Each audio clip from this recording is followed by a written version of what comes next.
Hello बच्चों, कैसे हैं आप सभी लोग। मैं Pankaj sir P square classes में आज आप लोगों को हाई स्कूल विषय हिंदी के बारे में चर्चा करूंगा आप लोगों से।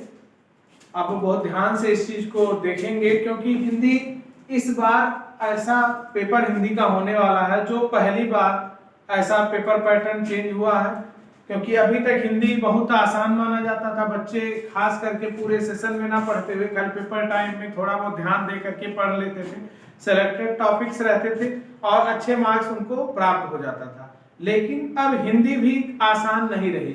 नए पेपर पैटर्न के अनुसार हिंदी की भी पढ़ाई आपको बहुत गहन अध्ययन हिंदी के लिए भी करना पड़ेगा। उसी को लेकर के मैं आप लोगों के बीच में आया हूँ। बहुत ध्यान से आप वीडियो को स्किप ना करते हुए बहुत ध्यान से पूरा वीडियो देखेंगे। मैं 100% गारंटी लेता हूं कि अगर आप ध्यान से देखेंगे तो पूरा का पूरा कॉन्सेप्ट आपका क्लियर हो जाएगा।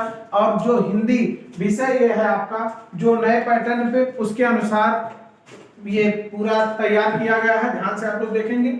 आपको भी पता है, जो भी बच्चे हाई स्कूल बोर्ड परीक्षा देने जा रहे हैं, कि आपका पेपर जो होगा वो 3 घंटे 15 मिनट का आपको पेपर देना है। इन 3 घंटे 15 मिनट में आपको 15 मिनट पेपर पढ़ने के लिए टाइम दिया जाता है, प्लस बाकी 3 घंटे में आपको पेपर करना होता है। पेपर पैटर्न पहली बार ऐसा हुआ है कि पेपर को 2 पार्ट में बांटा गया है, खंड आ और खंड बा। खंड आ बच्चों देखिए कैसा रहेगा। इसमें 1 घंटे का टाइम निर्धारित किया गया है जो OMR सीट पे होगा। सभी बच्चे इस चीज से परिचित होंगे। आपके भी अगल बगल लोग पढ़ रहे होंगे, पढ़ने वाले बच्चे होंगे आपके भी घर परिवार में। कंपटीशन में कैसे क्या चीजें होती हैं आपको बताया भी गया होगा कि इसमें क्या करना रहता है। 4 विकल्प रहते हैं, उसमें काले या ब्लैक पेन या ब्लू पेन का यूज करके उसको जो आंसर रहता है उसको घेरना रहता है।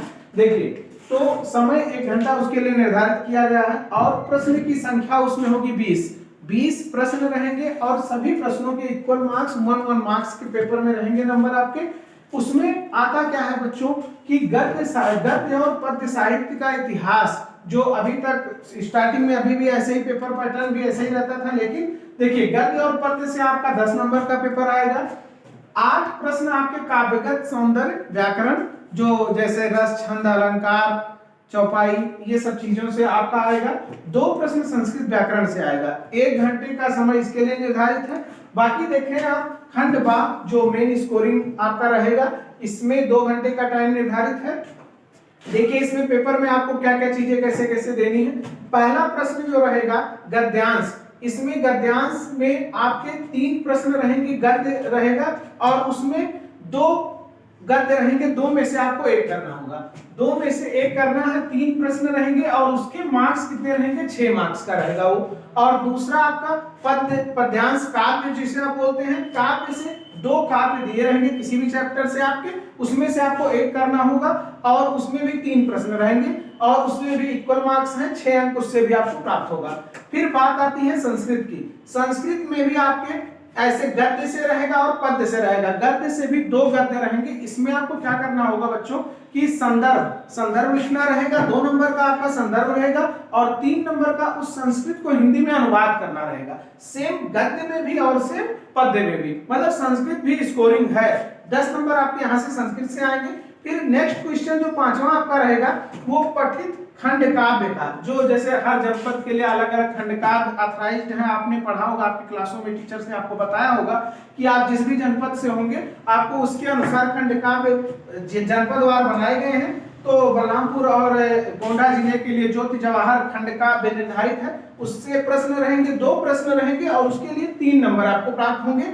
और बात आती है फिर अगली 6वां प्रश्न जो आपका रहेगा गद्य और पद्य से। गद्य और पद्य से जो बचपन से बच्चे याद करते आते हैं और जैसे जैसे हिंदी जब स्टार्ट होता है तो आप शुरुआत यहीं से करते हैं। जीवनी याद कर लें, किसी का मतलब गद्य में याद करेंगे लेखक का जीवनी और पद्य में याद करेंगे कवि की जीवनी। इसमें से आपको 10 नंबर का मतलब 5 नंबर के, 3 नंबर जीवनी के और 2 नंबर रचना के। इसी तरीके से गद्य में भी और इसी तरीके से पद्य में भी, मतलब 10 नंबर यहाँ से आपको मिलेंगे।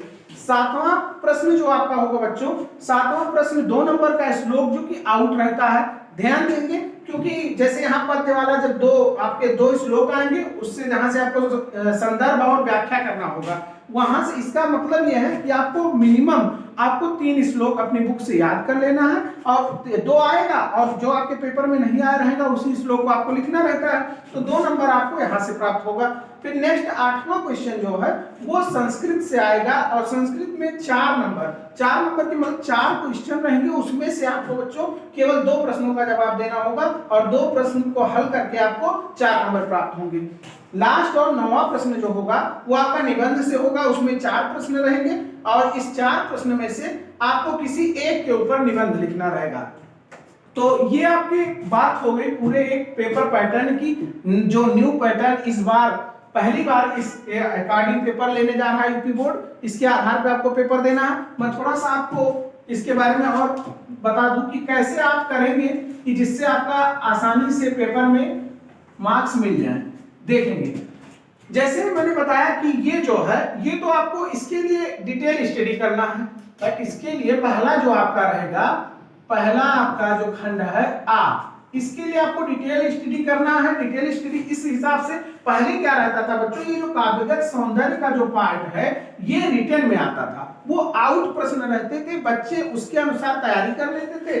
रस जैसे 2 3 4 रस रहता था, 2 3 अलंकार रहता था, 2 3 आपके छंद रहते थे, उसी का उदाहरण और उसकी परिभाषा लिखनी रहती थी, आसानी से हिंदी में नंबर गेन हो जाता था। लेकिन अब जैसे कंपटीशन में आता है प्रश्न, उसी के आधार पे आपके ऑब्जेक्टिव टाइप क्वेश्चन यहाँ से भी मानेंगे, तो इसके लिए आपको बहुत डिटेल नॉलेज की जरूरत होगी और आप आसानी से इसको पूरा फुल पढ़ेंगे। लेकिन सबसे अच्छी बात यह है बच्चों कि आपका कोविड जो है, कोविड के कारण आपका जो सिलेबस है वो 30% कम किया गया है। तो जब 30% कम हुआ है आपको 70% पढ़ने हैं। उन 70 प्रश्न में जैसे मैं रस की बात करूं, जैसे लगभग 4 रस पढ़ने रहते थे, अब 2 पढ़ने हैं। लगभग अलंकार आपको 5 या 6 अलंकार पढ़ने रहते थे, अब 3 ही अलंकार पढ़ना है। तो सिलेबस कम हुआ है, उसके आधार पे आप पूरी नॉलेज लेंगे, इसमें नंबर आपको आसानी से मिल जाएगा। बात आती है संस्कृत भी आपका बहुत नंबर गेन करेगा। देखिए 2 प्रश्न यहाँ से 10 नंबर आपको यहाँ से मिल रहे हैं, 10 2 12